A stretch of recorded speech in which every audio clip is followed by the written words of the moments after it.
Bienvenidos a la clase número 2 de clasificación arancelaria 1. Como vimos en la clase número 1 pasada, estuvimos repasando los conceptos de qué era clasificar, qué es el tratamiento tributario, qué es el tratamiento normativo, cómo ubicar una mercadería, qué requisitos aduaneros se necesitan. Estuvimos viendo también algunas pautas para individualizar correctamente la mercadería. Habíamos hablado de que tenemos que conocer muy bien el producto, lo tenemos que individualizar. Para llegar a una correcta posición tenemos que utilizar la marcha sistemática lógica y tenemos que complementarnos obligatoriamente con las reglas generales interpretativas que, como les había comentado, son 6. Lo que vamos a ver en esta clase número 2 como primera opción es qué es la aduana. Si bien lo van a ver, obviamente, en materias como derecho y la parte tributaria, tenemos que ver qué es lo que hace aduana. Aduana, primero y principal, lo que hace es controlar el tráfico de personas y de mercadería entre los distintos países. Es decir, controla el movimiento físico de mercaderías y de personas. Aduana no solamente participa cuando nosotros nos vamos o venimos de viaje, sino también participa en todo aquello que considera mercadería y que sea pasible de pagar o no un tributo determinado. ¿Qué es mercadería para la aduana? Esto está determinado en el artículo 10 de la Ley 22.415 o Código Aduanero y nos dice que para aduana una mercadería es todo objeto susceptible de ser importado o exportado.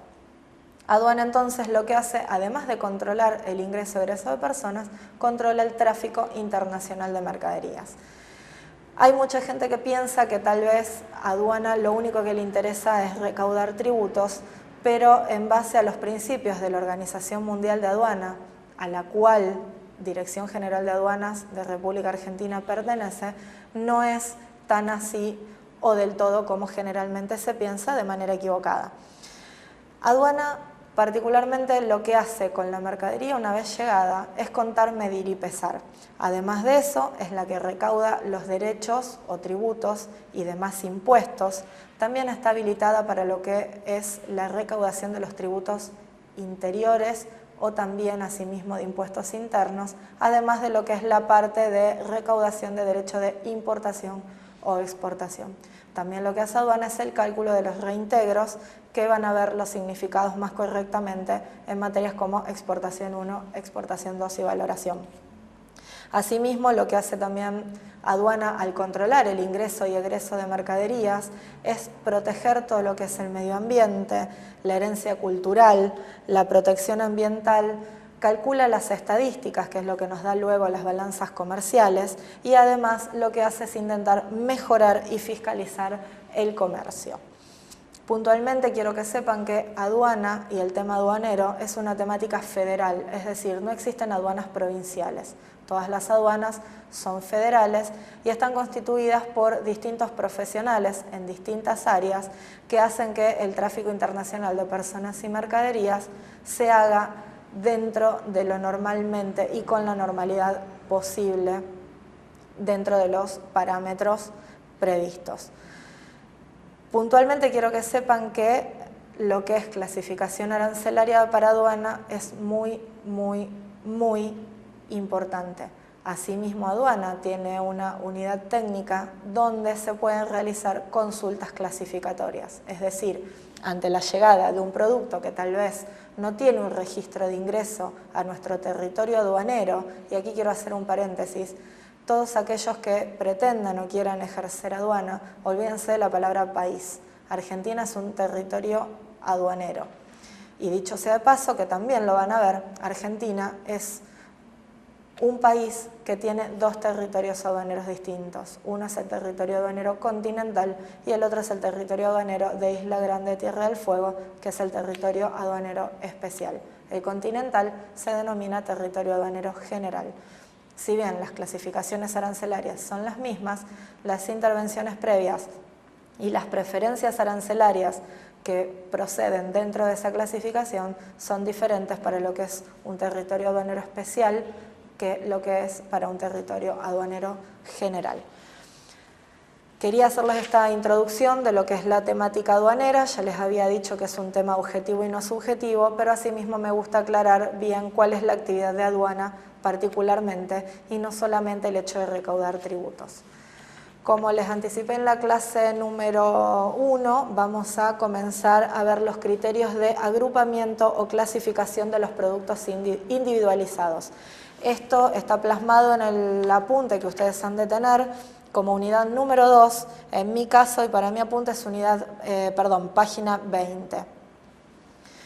Anteriormente habíamos aprendido a recolectar todos los datos necesarios, ya sea que lo tengamos en la documentación complementaria o no, que llegue la mercadería, que previamente tengamos una muestra o no, que tal vez llenemos de preguntas a nuestro cliente para ver de qué se trata la mercadería que tenemos que clasificar, pero una vez que tenemos toda esa información y todos esos detalles de qué es lo que tenemos que clasificar, ahora la actividad o la pelota, como quien dice, está en nuestra cancha. ¿Qué significa esto? Que tenemos que saber por dónde empezar a buscar una mercadería determinada.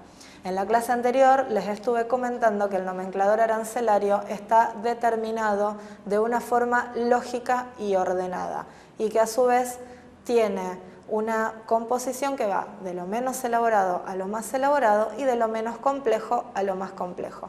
También recuerdo haberles dado el ejemplo de un animal vivo para lo que es el capítulo 1 o tal vez el David de Miguel Ángel en original que iría por el capítulo 97 y último para nuestro nomenclador.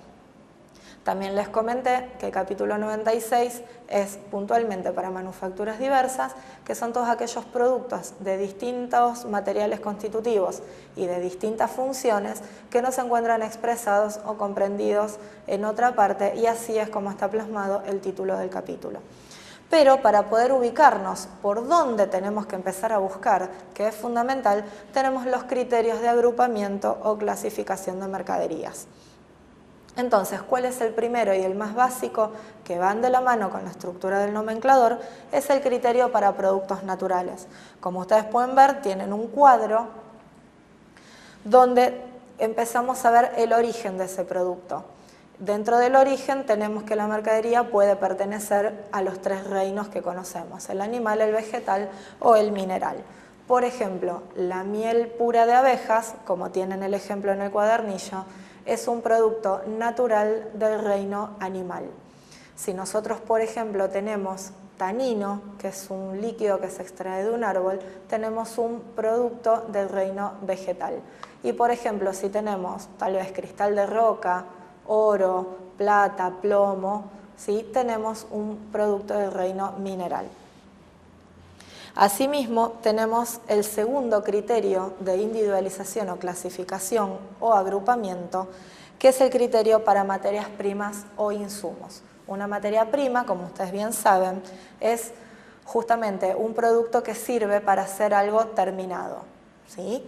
Entonces, tenemos insumos o materias primas, que son aquellos productos que me sirven para poder fabricar otros, o bien dejarlos así, pero sí o sí la materia prima lo que hace es terminar convirtiéndose en un producto terminado. Entonces, si tenemos que clasificar una materia prima o un insumo, tenemos que saber bien de qué materia prima y de qué insumo se trata, y tenemos que saber cuál es su composición. ¿Por qué? Porque si tenemos algo de materias primas mezcladas, tenemos que saber cuál es la que tiene el mayor porcentaje o cuál, de acuerdo al nomenclador, es la más importante para saber por dónde buscar. Entonces, ¿cómo hacemos para saber qué composición tiene ese insumo o esa materia prima? Bueno, lo tenemos que dividir simplemente en lo que ustedes seguramente ya conocen, que es la composición de las materias, que pueden estar en estado sólido, en estado líquido o en estado gaseoso, ¿sí? Por ejemplo, como tienen en el apunte, el aceite puede estar en estado líquido o en estado sólido.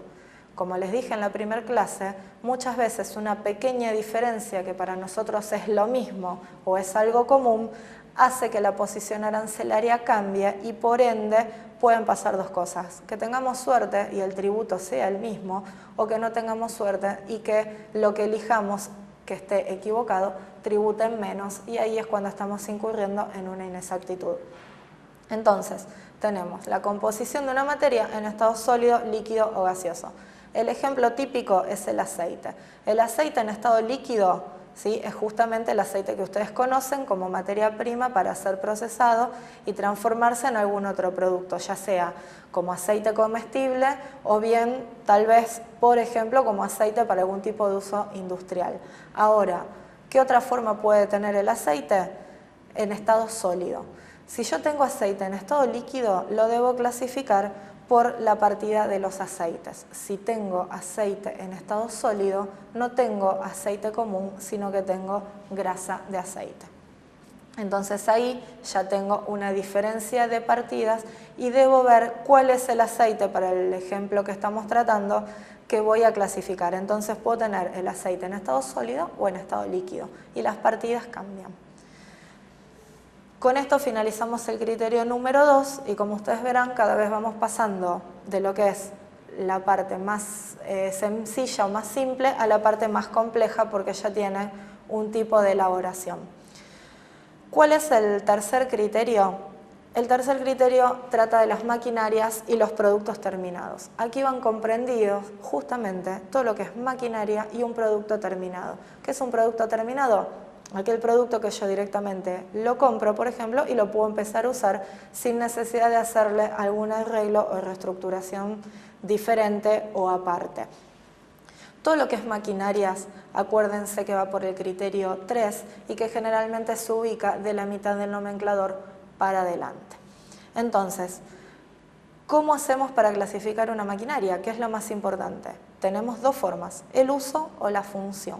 Aquello que a mí me dé el carácter esencial, que es otra oración o son dos palabras que sí o sí se van a tener que aprender para poder clasificar y van a tener que saber reconocer para poder lograr una correcta clasificación, es el carácter esencial que contiene la mercadería que vamos a clasificar. Entonces, para lo que es el tercer criterio de maquinaria y producto terminado, tenemos cualquier tipo de máquina o justamente producto terminado, ya sea una laptop, ya sea una máquina de fotos, ya sea una cámara filmadora, ¿sí? Todo aquello que sea una maquinaria. ¿Qué es una maquinaria? Todo aquello que funciona a través de un mecanismo, sépanlo, y también les quiero agregar que para clasificar tienen que tratar no solamente de utilizar la lógica, sino de desmembrar el producto. O sea, una maquinaria es algo que funciona a través de un mecanismo, ¿sí? Puede ser eléctrica, puede ser hidráulica, puede ser de un montón de formas, pero sí, una maquinaria es algo que funciona a través de un mecanismo que la acciona. Y un producto terminado es justamente aquel producto que yo directamente de góndola puedo sacar y empezar a usar, ¿sí? O comprar, o importar, o exportar. Una máquina embotelladora es el ejemplo, ¿sí?, que tienen en el apunte y es el que le hace el juego con el uso o la función. De acuerdo a qué del carácter esencial, si el uso o la función, es por donde irá la mercadería de acuerdo a las distintas posibilidades que nos dé el nomenclador. Para hacerles más clara, les quiero comentar que el nomenclador no contiene generalmente exactamente lo que yo quiero buscar.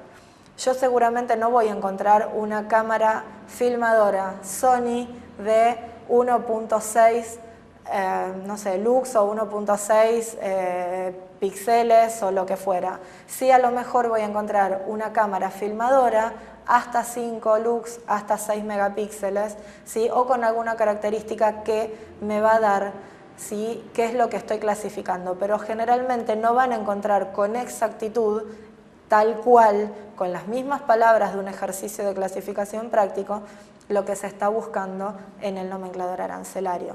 Esto se los quiero aclarar para que no se sientan desalentados al momento de que quieran buscar una laptop y no la encuentren. Tienen que saber qué es una laptop, porque laptop en el nomenclador no existe. ¿Por qué? Porque es un término comercial, así como tampoco existe la palabra notebook.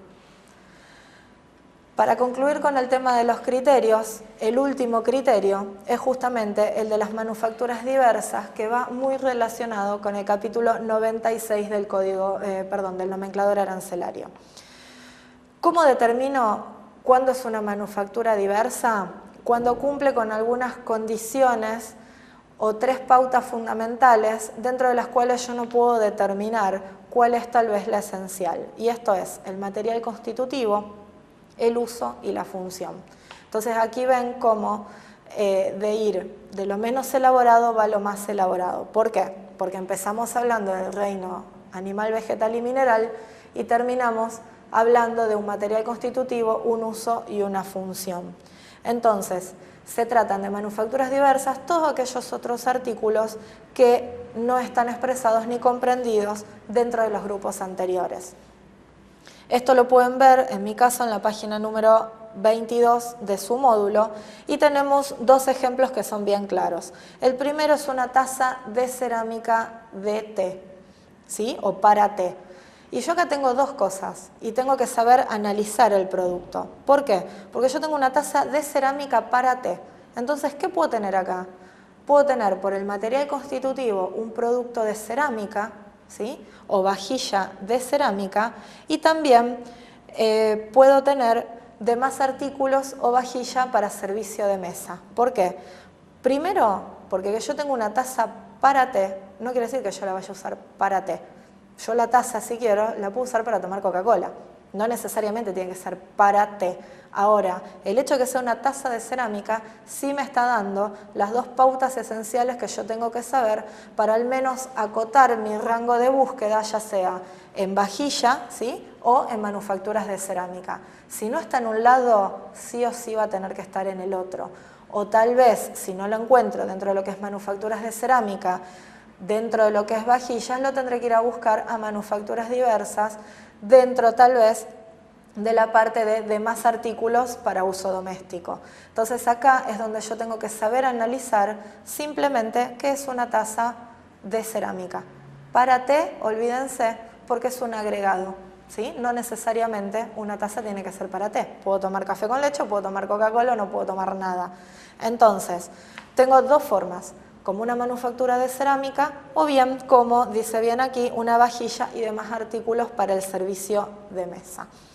Lo mismo me pasa si yo tengo una silla de madera de pino para niños. Como bien dice el ejemplo, silla de madera de pino para niños.